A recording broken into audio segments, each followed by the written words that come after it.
Why are you sensationalizing the propaganda? What are we sensationalizing? To attack our community. What's your final objective? All right, let me tell you the reason why fraud is fraud, correct? Yes. This has nothing to do with race. This is fraud. This absolutely has to do with us being Muslim. No, it does not. All right, and us being from Africa. Islamophobes use your material. People who hate Islam use your material. You hate Muslims. I'm not saying I hate Muslims. We're talking about fraud. We're talking about fraud. Why are you attacking us? What about if a mass shooting happens in Minnesota? It will be because of you. It will be because of you. If any Somali gets hurt in Minnesota, it's because of Nick. Well. There seems to be something wrong with all of this. There appears to be a very simple way to tell whether or not a civilization still believes in itself. We don't have to look at the slogans, the speeches, or the school curricula. Instead, all we have to do is look at what happens when someone is caught stealing from the common pot. In a healthy system, the first outrage is directed at the thief. In a decaying and fragmented one, however, the outrage is directed at the person who noticed said thievery. Nick Shirley's investigation into the Minnesota fraud cases gave us a perfect case study for this, didn't it? During COVID, a non-profit called Feeding Our Future was supposed to do something almost sacred in Western moral language: feed poor children while schools were closed. On paper, this is peak humanitarianism, but in practice it became an extraction machine. Federal prosecutors alleged that hundreds of millions of dollars meant for children's meals were siphoned off through a dense mesh of shell companies, community and leering centers. Many of them tied together by family links, clan ties and shared addresses. The pattern here wasn't exactly subtle. Once you tugged on a thread, you didn't find a mistake, you found a network. The scandal itself is often described as Somali-linked because a substantial portion of the accused came out of that specific diaspora. Business owners, non-profit operators and intermediaries, money moved in circles, where the state's role was simply to pay and not to understand. The underlying problem, however, extends far beyond the Somali community. As the most revealing moment wasn't the scale of the fraud, even though it is staggering. It is, however, what happened once people started asking questions about it. Local officials tried to dismiss the concerns. Citizen journalists who traced the money were smeared as racists. Investigators were framed not as defenders of public resources, but as prosecutors of a vulnerable community. This is the very attempt to flip the moral polarity. The system paying the bills is now supposed to be the oppressor. The people accused of fabricating children and meal counts became community advocates, as the act of scrutiny itself became the crime. The outrage was not directed at the alleged theft of public money, instead it was directed at the audacity of noticing. And since you landed on this channel, I'm sure you're also in the business of noticing. This reaction is the real data point, because it tells us that two moral systems just collided. One that sees the welfare state as a mutual insurance pool, and one that sees it as an external resource to be optimized for the in-group. This case alone is important, but it's not unique, and that is the whole point of this video. As this reaction, the blueprint of it all, repeats everywhere across the West. Once you see the mechanism at play, the inversion of the thief being protected and the investigator being condemned, you start seeing it again and again and again. All throughout different countries, but all with the same direction.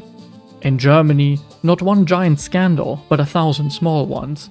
Slightly altered identities claiming multiple benefits, separated spouses cashing separate checks from the same couch, children registered in different municipalities, and whole apartment complexes that function as welfare hubs more than homes. Caseworkers who ask too many questions might find themselves intimidated. Officials learn inevitably that noticing clustered fraud patterns is a career risk, and thus the safest move is always the same: do not connect the dots. This is actualized in France, where in parts of the banlieues, the welfare state sends money in, but its authority barely enters. Welfare transfers arrive, housing, family benefits and support. On the ground, however, informal power structures rule. Police enters in convoys, witnesses vanish, while the biggest drug market in all of Europe is being facilitated. And the state pays for it all. The local network governs, welfare becomes income, and law becomes negotiable. Here we find it again. If you try to tighten the rules or link benefits to cooperation, then you hear the same ritual words. You're stigmatizing communities, feeding the far right, and of course, the usual isms and ists that accompany that. It is once again a different country, and yet the same mechanism, just as in the UK. The same in Scandinavia. The most generous welfare states on Earth discover that elders mysteriously qualify for disability in clusters. New arrivals are split across addresses to unlock more housing. Single parents proliferate where extended families are visibly intact. All inside a culture that built its institutions on the assumption that lying to the state is shameful and rare. If you raised concerns, then the script auto-plays once again. I don't have to repeat it, you know it by now. In every single case, the sequence is almost mechanical. High-trust welfare systems with generous assumptions flowing into networks of low-trust, clan-orientated environments that learn to exploit those assumptions. Anyone who notices is accused of bigotry. Welcome to the club, I suppose, and thus institutions retreat to avoid moral condemnations. At some point, however, we have to say the quiet part out aloud. This behavior is coherent. And to understand why this pattern repeats, you have to start with a very specific Western mistake. As we quietly equated moral equality with moral saneness, we decided that if all humans have equal moral worth at birth, then all humans will likewise respond in broadly similar ways to the same incentives and institutions. As we all know, this is not true, because people are different. Western welfare systems are not mysterious bodies, they are built on a simple mechanical idea: mutual insurance. We put money into a shared pot through taxes. We agree that people who fall on hard times can draw from that very pot. And we assume that most people will tell the truth about their situation, even when lying would be easier. The whole structure depends on that last assumption. Trust is here not a feeling, but a design choice. If enough people lie, the system doesn't fail morally first, it always fails mechanically. The numbers just stop adding up. The pot empties, and the voters revolt as they have to pay more and more taxes. To see this clearly, imagine a small harsh valley in the north. Winters are long, and harvests are thin. If one family's roof collapses in January, they will all freeze to death. If a builder cuts corners, or a farmer lies about his grain, someone dies. If not this year, then next. Now over time, our little valley here learns a rule. That lies kill. Not directly, but with cascading failure instead. Over time, this builds a culture where personal reputation matters more than just short-term gain. Law slowly replaces the clan as one cohesive unit. It is the birth of a nation-state in a way. Contracts begin to matter, because you might need the same person later, and cheating your neighbor is dangerous, not clever. This is the seed of a high-trust society. It is not sentimental, but instead survival logic. When such a society industrializes and becomes wealthy, it turns that hard-earned trust into institutions, universal welfare, unemployment insurance, disability support, pensions and healthcare. All of that rests on a quiet set of background assumptions that now have been internalized. The idea that people will self-report honestly, most of the time. Individuals are supposed to see themselves as primarily responsible moral agents, and law overrides kinship in disputes. Thus, this very system doesn't become theirs, it becomes ours. The welfare system works because enough people voluntarily restrain themselves. If this stops being the case, then we don't even fail morally first, we fail mechanically. The moral language that we attach after comes later, usually to explain or excuse what the numbers already made inevitable. The Western mistake is to assume that everyone else, once physically inside the system, will instantly share this moral wiring. But they don't.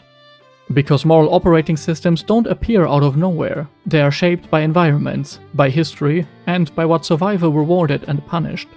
The farmer-builder valley that we have introduced produced one kind of ethos. Other environments produce something else instead. Not everyone grew up in a world where lies slowly killed you through winter. Many societies, even in Western cultures, were shaped instead by environments where resources were zero-sum and easily seized. The state was weak or predatory, and sometimes both. Extended family and clan were the only reliable safety net. Outsiders were threats first, and partners maybe. In this world, you don't get nice Scandinavian welfare morality, you get cold clan logic. Here the moral language changes. Loyalty is owed first to blood and not to law. Truth is contextual and not absolute. Institutions are tools, not sacred structures. The status of outsiders is thus negotiable. Think about a street market, where haggling is normal. If you walk in and assume everyone quotes honest prices, you are not virtuous, you are prey. The game that you have just entered assumes exaggeration, concealment, maneuvering. If you don't do it, you lose. In this context, lying to an outsider isn't necessarily immoral, it is instead a skill. It proves that you're not naive. Game theory would call this a low-trust equilibrium. The default assumption here is that the other side will cheat if you let them.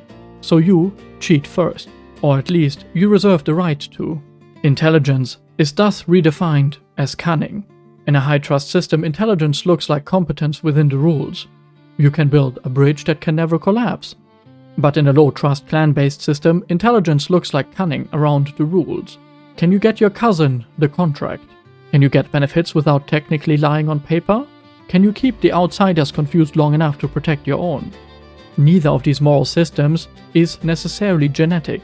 They are, however, adaptations, and thus not easily interchangeable either. Put a high-trust person into a low-trust bazaar and they lose their shirt. Put a low-trust strategist into a high-trust welfare office and he sees a gold mine. From this point of view, he would be stupid not to exploit it, and from our point of view, he is destroying the system. Now we add the clan dynamic to all of this and collectivize this process. The clan's logic postulates that if he is my cousin, I will protect him. If the state is not truly ours, then taking from it is not really theft. If an outsider is harmed, it is unfortunate, but not my moral problem. There is a common Arabic proverb that really encapsulates our problem here. It is me against my brother. Me and my brother against my cousin. Me, my brother, and my cousin against the world. If we take this and combine it with the market haggling morality that we have already explored, then you get a very simple rule. Outsmarting outsiders is a virtue and not a vice. This sounds alien to our high trust ears, but once you understand it, the welfare patterns stop looking so mysterious. Organized benefit fraud, silence pacts, activist outrage at investigators, all of this becomes understandable inside this operating system. And thus we arrive at a part that modern Western discourse is terrified of touching. Because if you want to understand why this pattern clusters the way it does, why it shows up so often in certain diasporas, certain neighborhoods, and certain networks, you have to talk about Islam. Not as personal faith or as an ethnicity, but instead as a civilizational structure. I'm not talking about race or biology or deterministic factors, neither really about individual intentions, the private beliefs of any random Muslim, for example. Instead, I will be talking about how a particular historical project organized loyalty, truth, and community, and what happens when this project is then transplanted into a high-trust welfare state. Islam didn't arise in a Scandinavian valley with thin margins and neutral institutions. It instead arose and perpetuates a world of tribes, honor, and fragile alliances. In this world, there wasn't a problem of too much clan. The problem was how to control it, harness it, and direct it. The Arabic solution to this was not to erase kinship as we have done with the European nation-state. It was instead to scale it up. Enter the concept of the Ummah, the community of believers. The concept of the Ummah, among other things, is a way of turning kin-like loyalty into a civilizational spanning in-group. The believer becomes your brother in a very literal, moral sense. Loyalty to the Ummah, in principle, outranks loyalty to any non-Islamic state. States in the Muslim world have wrestled with this tension for centuries. Some have tried to build national identities that override this tribe, others govern through it. But the underlying grammar remains the same, that the believer is closer to oneself than the other neutral outsider. Alongside this sits another key concept, fitna. It means internal discord, chaos, or division. Fitna is not just a healthy debate. It is often framed as an existential threat to the community. Exposing internal problems in ways that weaken the in-group can be seen as dangerous, even if the criticism might be true. Now, if you want to imagine what this does to whistleblowing, for example, just take a look at Edward Snowden. In a high-trust Western framework, however, exposing corruption, at least in theory, inside your own group is ultimate civic virtue. In a community that is shaped by fear of fitna, of infighting, exposing internal wrongdoing to outsiders can look like betrayal. There comes another very important concept, the question of truth. All civilizations have edge cases where concealment or deception is allowed, hiding a fugitive from a tyrant, lying to protect a victim from a murderer. Islamic legal traditions are no different there. But when you combine a strong moral boundary between believers and non-believers through the Ummah, and the sense that this Ummah is embattled in a hostile world by placing countries that are not yet Islamic under the house of war, and introduce a history of states that cannot be fully trusted due to colonial or historical reasons, then it becomes very easy, in practice, to protect the community through the application of selective truth with the outside institutions, even when those institutions are welfare agencies in Western democracies. This is then amplified through the element of diffused responsibility. In extended family systems, responsibilities and benefits are shared. Cousin marriage, dense kinship networks, and business ties create an organism that thinks and acts collectively. An individual may sign the form, but the decision is communal. Thus, when a Western welfare office thinks that it is dealing with Mr. X, the individual applicant, it is often actually interfacing with a family council, an extended network, or a transnational chain of obligation and expectation. Our Western system, however, can only see the individual. All of this doesn't mean that Islam equals fraud. Most Muslims, in fact, in the West are not welfare criminals. Many obey the law strictly, work hard, and resent the exploiters just as much. But structurally, where you find dense Islamic communities, strong clan kinship patterns, and weak identification with the host nation, a narrative of victimhood and hostility from the surrounding society, you will predictably find the welfare clash that we have described just now. In this very environment, three things are simultaneously true. The Western welfare state looks rich and impersonal. The Ummah and the family feel morally primary. Telling the truth to their institutions can feel like endangering your people. Thus, the fraud on this scale is not random. The silence is not random either. The outrage at the scrutiny is also not random. All of this is what happens when one moral operating system is plugged into the other without adjustment, and we insist that nothing important has changed. And since we have outlined the scene now, we need to talk about why these Western responses keep failing. As our default move is to link back to procedural neutrality. The same rules apply to everyone, the same processes for everyone, and of course the same presumptions of motives for everyone. On paper this sounds really fair if you don't think about it, but it is in fact just fence-sitting. Between incompatible moral systems, it is surrender. As high-trust individuals treat rules as binding constraints. If the form says declare all income, they will do it, even if they could get away with hiding some. The low-trust clan-embedded actor, however, often treats rules as tools. They look at the very same form and ask how far we can stretch this without any consequences, and who will protect us if someone notices.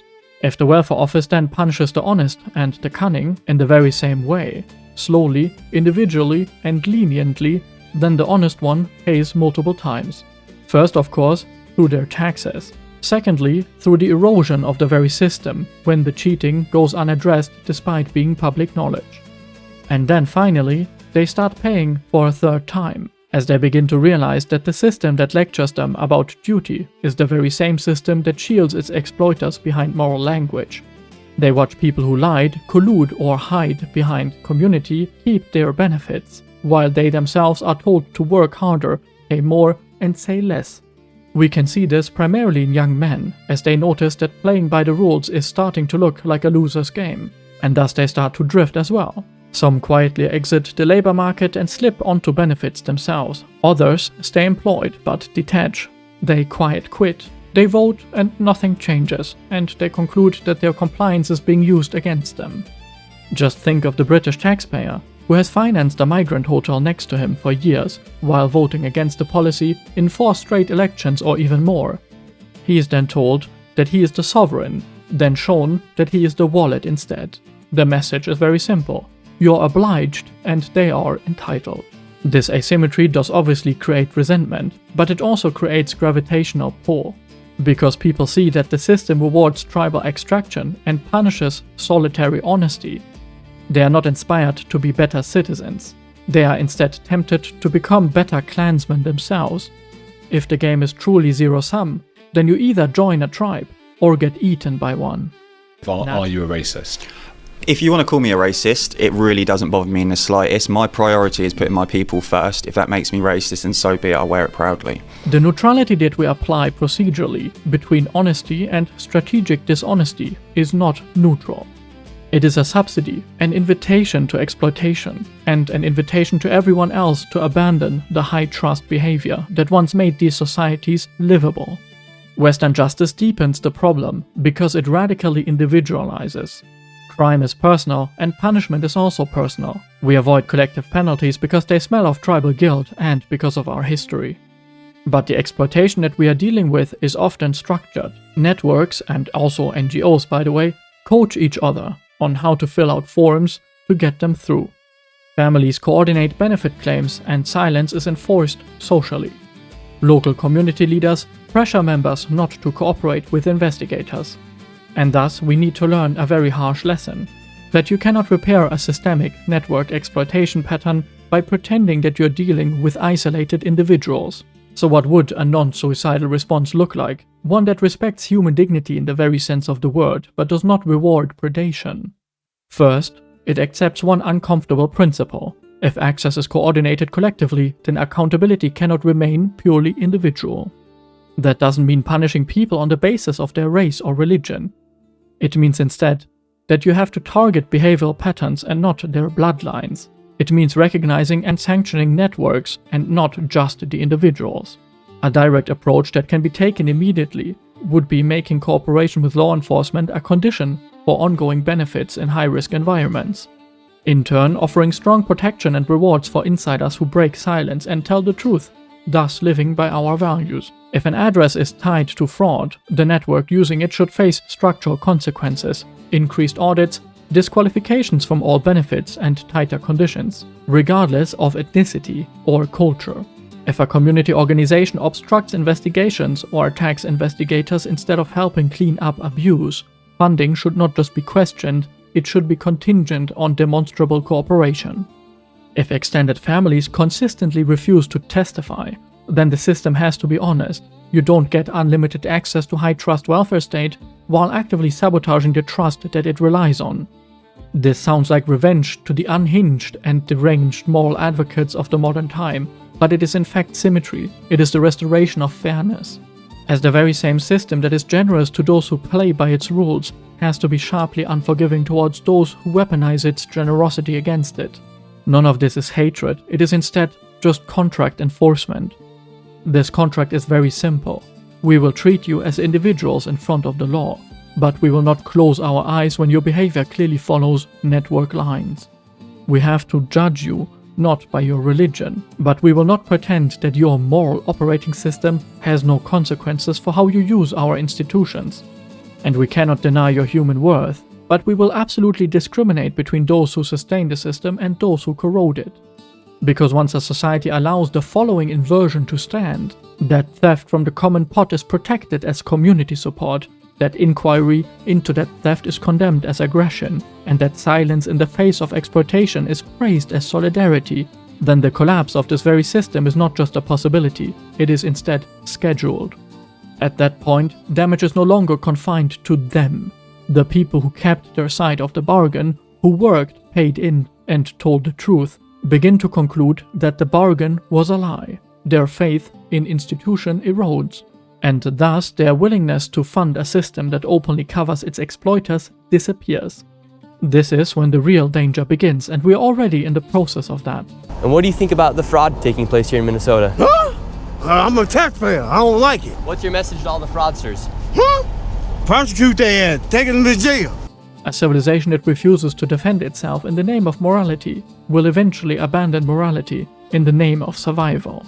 If you keep telling law-abiding citizens that defending the system is bigotry, they will eventually decide that defending themselves is more important than defending the system. What if Israel didn't want me? They would take you. You've got Jewish ethnicity. What if I don't want to go to Israel? That's not really your choice, unfortunately. Buddy. If I'm in a position of power where I can control the immigration situation in the country, it's not a choice for you.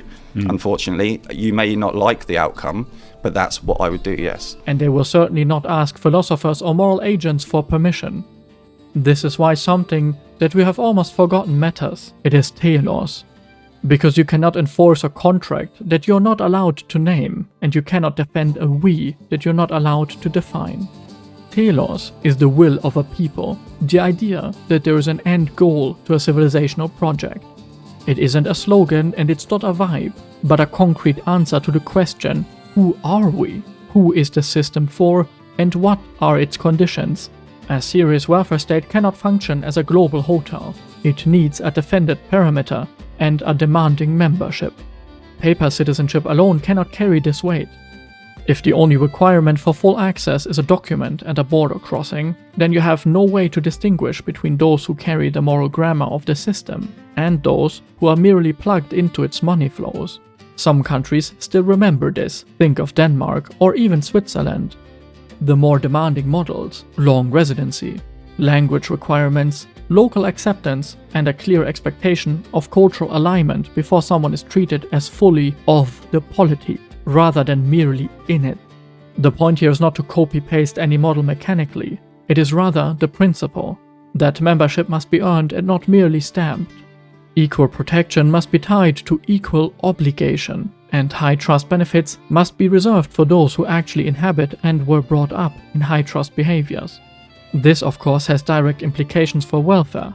Of course, migrants, especially recent arrivals, should not step into the same unconditional welfare guarantees as the people who built and funded the system for generations. Emergency support in the case of illness is one thing, but a permanent, no-strings-attached access to the common pot is another.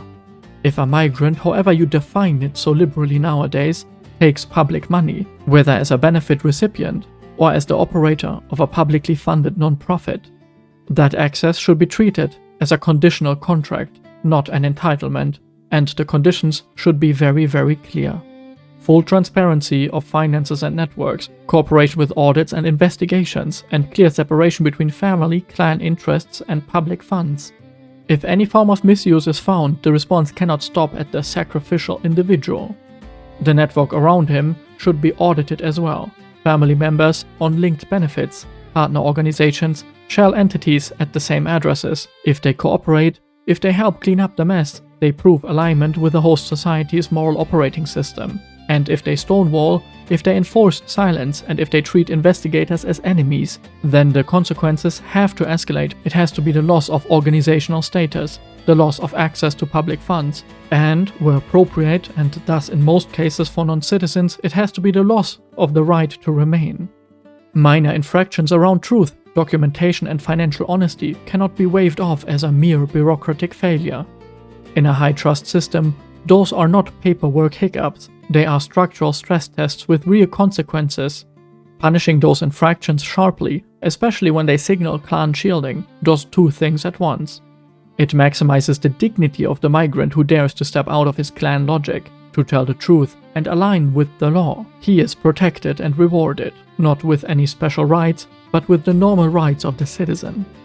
This minimizes the incentive for zero-sum tribal structures to treat welfare states as loot, while keeping genuinely vulnerable people, the children, the elderly and the disabled, the sick that these systems are supposed to support, protected from the predations of the ones who seek to exploit it. If you seek collective access, then this requires collective accountability. Without this symmetry, the game stays rigged. High-trust societies are only generous because cheating is rare and costly. They are only kind because dishonesty is expensive. The very day that dishonesty became cheap and protected, and honesty became dangerous and condemned, the outcome became no longer a moral mystery.